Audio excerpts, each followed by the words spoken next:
DJ Amit राज कलमालपुर हाट।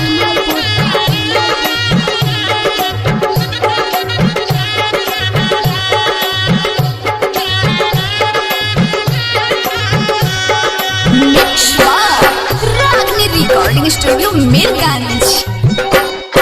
सजली several रूपवा के करा के देखैबू, सजली सवरल रूपवा के करा के देखैबू, असही दीवाना के घरवा में पिटबैबू हो, असही दीवाना के घरवा में पिटबैबू हो, असही दीवाना के। सजली सवरल रूपवा के करा के देखैबू हो। डीजे अमित राज कलमालपुर हाट।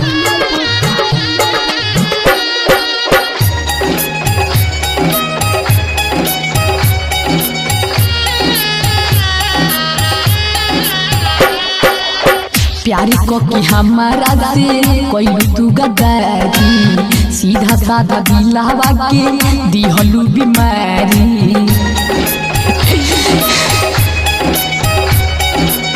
प्यारी को कि हमारा से कोई तू गद्दारी, सीधा साधा दिलावा के दिहलू बीमारी।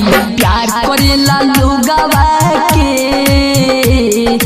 इहे तू सिखैबू हो, प्यार करेला लोगवा के इहे तू सिखैबू हो, असही दीवाना के घरवा में पिटबैबू हो, असही दीवाना के घरवा में पिटबैबू हो। सजली सवरल रूपवा के करा से देखैबू हो।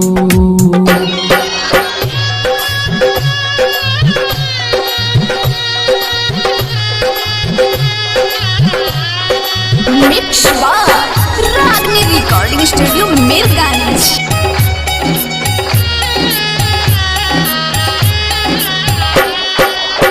कैसे के प्यार पर भरोसा जान करी, तारा जैसे लड़की पर दीवाना नहीं मरी।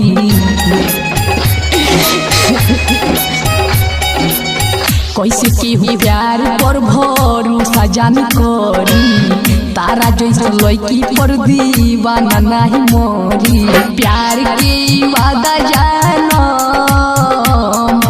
ऐसे तू निभैबू हो, प्यार के वादा जानो ऐसे तू निभैबू हो, असही दीवाना के घरवा में पिटबैबू हो, असही दीवाना के घरवा में पिटबैबू हो।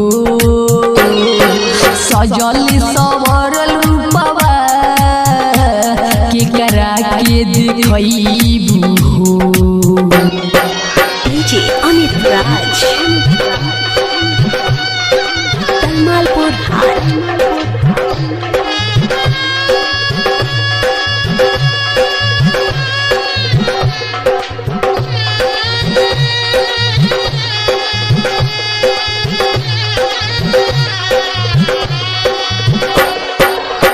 आती सुजाला कहे काहे ऐसे कैलू, कही अमित आशिक तू ना भूलैबू।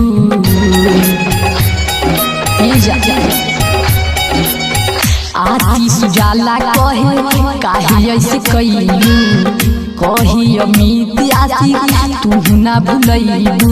पले पले हमरा के घुट घुट के मुबैबू हो,